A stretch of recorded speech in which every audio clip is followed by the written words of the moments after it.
O anong tinitingin-tingin niyo? Ang kapal ng mukha mong pumunta pa dito, no? Bakit dito pa rin naman ako nagtatrabaho, di ba? O aalisin mo ko? Alam mo kung ano man yung nangyari, personal na desisyon namin ni Darius yun. Saka, labas na yung trabaho dito.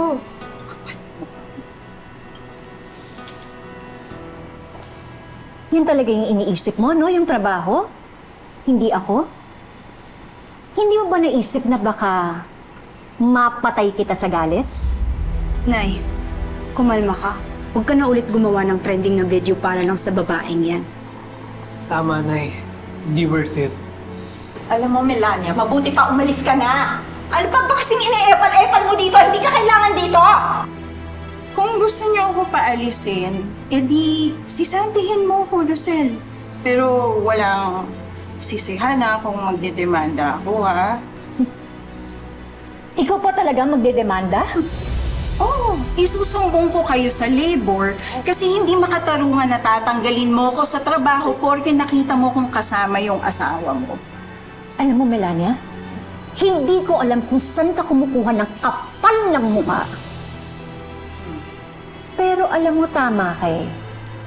Pwede mo nga akong idemanda. Dapat nga eh, nagsama ka na ng mga pulis kasi kakailanganin mo sila. Bakit, Rosel? Anong gagawin mo sa akin? Papatayin mo ko? Hindi. Tatakpan ko yung bibig mo dahil walang magandang lumalabas dyan sa bibig mo. Eto. Ano? Ano? Hindi ako aalis dito. Ah, talaga? O sige. Mabait naman akong tao eh. Bibigyan na lang kita ng dalawang options. Ang unang option mo, mananatili ka dito pero gagawin ko kung anong gusto kong gawin sa'yo. O, yung option 2, aalis ka dito habang may natitira pa akong awa sa'yo. So, mamili ka. Option 1 o option 2? Wakan mo. Ano? Bitawan niyo ako! Bitawan mo ako! Bitawan niyo ako! Anong gusto? Alis na ako! Sige, alis ako pero sasama ko yung anak ko! Anak? Sinong anak? Si Tali ang anak ko. Ako ang totoong ina ni Tali.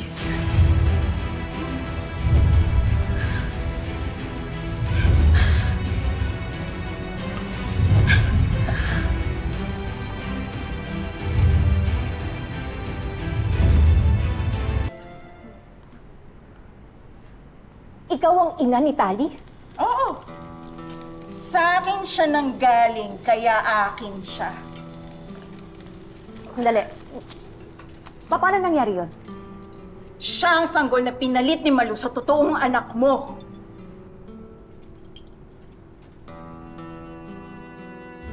O basta Malu iwan ko sa'yo ito paglabas nito. Ikaw na lang maghanap na mag-aampon nito 3 araw ka palang nanganganak. Aalis ka na?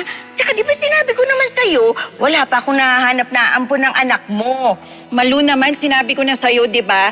May kailangan akong asikasuhin pa sa Maynila. Kaya kailangan ko na rin umalis. O, babayaran na lang kita. Ayan. Mauna na ako, Andiyan na yung sundo. Bye-bye! Hoy, Melania! Anong gagawin ko dito sa anak mo? Si Tali ang anak ko. Oo, siya ang anak mo. Mabuti na ang kalagayan niya, kaya wag mo na siyang gulugin. Iniwan mo lang ng ganun-ganun lang? Basta mo lang siya iniwan? Pinalabas ko na tunay niyang anak ang anak mo. At yun ang dahilan kung bakit ako bumalik at namasukan dito, Rosel. Hindi ako naniniwala sa'yo. Hindi ka naniniwala? Hindi. May pruweba ako, nagpa-DNA test ako. Ano to? Gusto mo, tingnan mo. Yan ang proof na ako talaga ang totoong nanay mo. DNA test result yan at nakalagay dyan, see?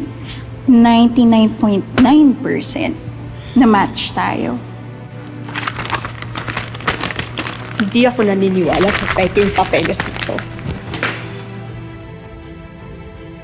Hindi ako naniniwala sa'yo at dyan sa fabricated na DNA test na yan. Sige. Alam mo, kahit pumunta ka pa dun sa DNA testing center para makasiguro ka. Naaalala mo na naabutan mo kami dito na nag-uusap? Yung papel na nalaglag dito mismo? Namuntikan mo ng buksan? Naalala mo yon? Ano to? Nay, wala to. Huwag mo na itong intindihin. Anong wala lang? Tali, kilala kita. Alam ko kapag meron kang tinatago sa akin. Oo nga, ano yung papel na yan? Ang mabuti pa, ako na lang ang titingin.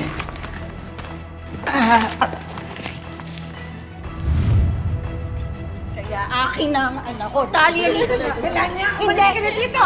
Akin si Tali! Oo, sa'yo siya nanggaling. Pero anak ko si Tali. Anak ko siya. Ako ang totoong ina niya, kaya sa akin siya sasama! Halika na, Tali! Hindi! Hindi ako sasama sa'yo! Dito ako sa nanay ko! Sa taong nagpalaki sa akin at nag-alaga nung tinapon mo ako na parang isang tuta! Nawalan ka na ng karapatan sa kanya nung iniwan ko siya. Iniwan ko lang siya, pero kahit kailan hindi nawala yan sa isip ko!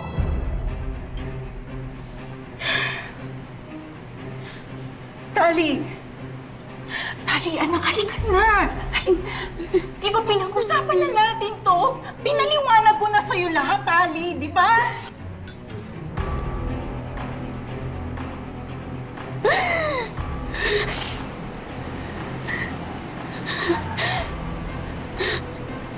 Matagal mo nang alam?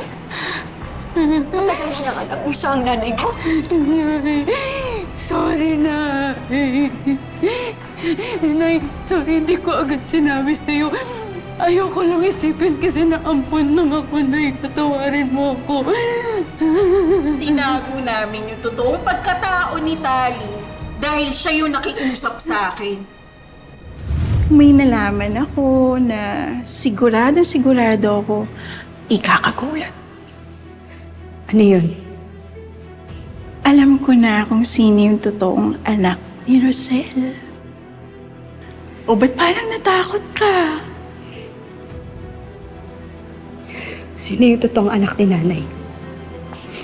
Siyempre hindi ko sasabihin, pero pag ikaw, pinagpatuloy mo pa rin yung pagmamatigas mo sa akin. Ako mismo magsasabi kay Rosel kung sino ang totoong anak niya. At gaya nga na sinabi ko dati, di ba, alam na ni Rosel na hindi ikaw yung totoong anak niya. At my God, sigurado ako na mamahalin niya ng sobra yung totoong anak niya kapag sumabog na yung totoo. Tingnan natin kung saan kampungan ka pupulutin. Huwag. Ayokong makilala ni nanay yung totoong anak niya. Pues, magtinong ka. Alam mo, tama nang kinilala kita bilang nanay ko. Pero yung ilayo mo ako sa nanay na nag-alaga sa akin, sila yung totoo kong pamilya. Sila yung gusto kong makasama, kaya tigilan mo na yan. Tali, hindi kaya dahil sa pera ko, kaya gusto mo mag-stay kila Rosel? Madam Jacinta, hindi. Mahal na mahal ko si Nanay Rosel at si Tyrone. Sila po talaga yung gusto kong makasama. Please, huwag niyo sila ilayo sa akin, please. Talaga ba? Sige nga. Tingnan natin kung anong magiging reaksyon nila pag sinabi ko sa kanila yung totoo. Yung isang sikreto na tinatago mo. Anong sikreto to?